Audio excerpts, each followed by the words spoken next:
Hi everyone.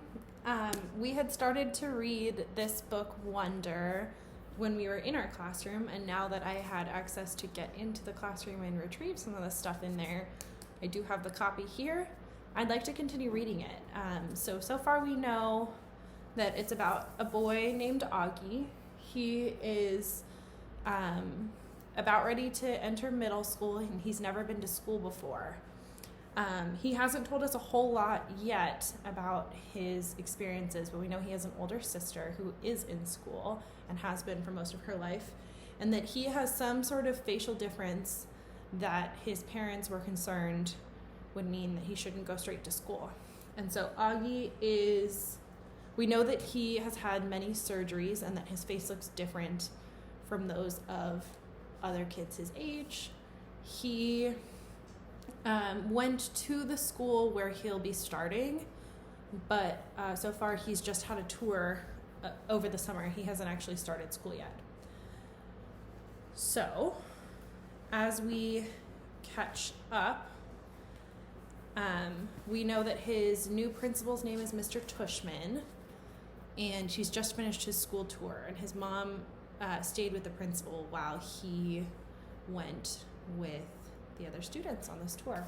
I'm going to read from page 37 where we left off, and this chapter is called Locks. So Augie's feeling pretty nervous about the idea of going to school. One of the boys was not very nice to him. So the chapter Locks. I went straight to room 301 on the third floor.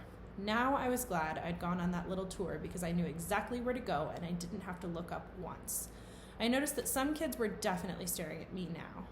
I did my thing of pretending not to notice. I went inside the classroom and the teacher was writing on the chalkboard while all the kids started sitting at different desks. The desks were in a half circle facing the chalkboard, so I chose the desk in the middle towards the back, which I thought would make it harder for anyone to stare at me. I still kept my head way down, just looking up enough from under my bangs to see everyone's feet. As the desks started to fill up, I did notice that no one sat down next to me.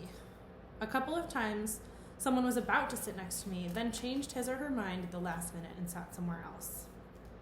Hey, August. It was Charlotte. That's one of the kids that gave him the tour over the summer, giving me her little wave as she sat down at a desk in front of the class. Why anyone would ever choose to sit way up front in a class, I don't know. Hey, I said, nodding hello. Then I noticed Julian was sitting a few seats away from her, talking to some other kids. I knew he saw me, but he didn't say hello. He's the student who was not very nice to Augie when they took a tour. Suddenly, someone was sitting down next to me. It was Jack Will. Jack. What's up, he said, nodding at me. Hey, Jack, I answered, waving my hand, which I immediately wished I hadn't done because it kind of felt uncool. Okay, kids, okay, everybody, settle down, said the teacher, now facing us. She had written her name, Miss Batosa, on the chalkboard. Everybody find a seat, please. Come in, she said to a couple of kids who had just walked in the room. There's a seat there and right there. She hadn't noticed me yet. Now, the first thing I want everyone to do is stop talking and... She noticed me. Put your backpacks down and quiet down. She had only hesitated for a millionth of a second, but I could tell the moment she saw me. Like I said, I'm used to it by now. I'm going to take attendance and do the seating chart, she continued, sitting on the edge of her desk. Next to her were 3 neat rows of accordion folders. When I call your name, come up and I'll hand you a folder with your name on it. It contains your class schedule and your combination lock, which you should not try to open until I tell you to. Your locker number is written on the class schedule. Be forewarned that some lockers are not right outside this class, but down the hall, and before anyone thinks of asking, no, you cannot switch lockers, and you can't switch locks. Then if there's time at the end of this period, we're all going to get to know each other a little bit better, okay? Okay. She picked up the clipboard on her desk and started reading the names out loud. Okay, so Julian Albans, she said, looking up. Julian raised his hand and said, here, at the same time. Hi, Julian, she said, making a note on her seating chart. She picked up the very first folder and held it out to him. Come pick it up, she said, kind of no nonsense. He got up and took it from her. Jimena Chin? She handed a folder to each kid as she read off the names. As she went down the list, I noticed that the seat next to me was the only one still empty, even though there were 2 kids sitting at one desk just a few seats away. When she called out the name of one of them, a big kid named Henry Joplin, who already looked like a teenager, she said, "Henry, there's an empty desk right over there. Why don't you take that seat, okay?" She handed him his folder and pointed to the desk next to mine. Although I didn't look at him directly, I could tell that Henry did not want to move next to me, just by the way he dragged his backpack on the floor as he came over, like he was moving in slow motion.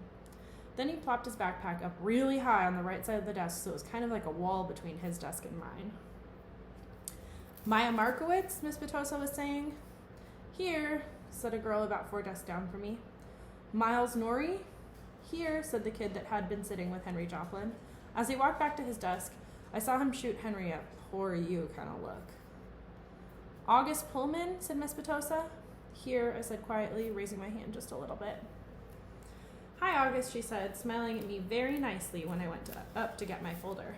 I kind of felt everyone's eyes burning into my back for the few seconds I stood in front of the class, and everybody looked down when I walked back to my desk. I resisted spinning the combination when I sat down, even though everyone else was doing it, because she had specifically told us not to. I was already pretty good at opening locks anyway, because I've used them on my bike. Henry kept trying to open his lock, but he couldn't do it. He was getting frustrated and kind of cursing under his breath. Miss Petosa called out the next few names. The last one was Jack Will. After she handed Jack his folder, she said, "Okay, so everybody write your combinations down somewhere safe that you won't forget, okay? But if you do forget, which happens at least 3.2 times per semester, Mrs. Garcia has a list of all the combination numbers. Now go ahead, take your locks out of your folders, and spend a couple of minutes practicing how to open them. Though I know some of you went ahead and did that anyway." She was looking at Henry when she said that. "And in the meanwhile, I'll tell you guys a little something about myself, and then you guys can tell me a little about yourselves, and we'll get to know each other. Sound good?" Good. She smiled at everyone, though I felt like she was smiling at me the most. It wasn't a shiny smile like Mrs. Garcia's smile, but a normal smile like she meant it. She looked very different from what I thought teachers were going to look like. I guess I thought that she'd look like Miss Fowl from Jimmy Neutron. That's an old TV show. An old lady with a big mun on top of her head. But in fact, she looked exactly like Mon Mothma from Star Wars Episode 6. Haircut kind of like a boy's, and a big white shirt kind of like a tunic. She turned around and started writing on the chalkboard. Henry still couldn't get his lock to open, and he was getting more and more frustrated every time someone else popped one open. He got really annoyed when I was able to open mine on the first try. The funny thing is, if he hadn't put the backpack between us, I most definitely would have offered to help him. And that's the end of this chapter.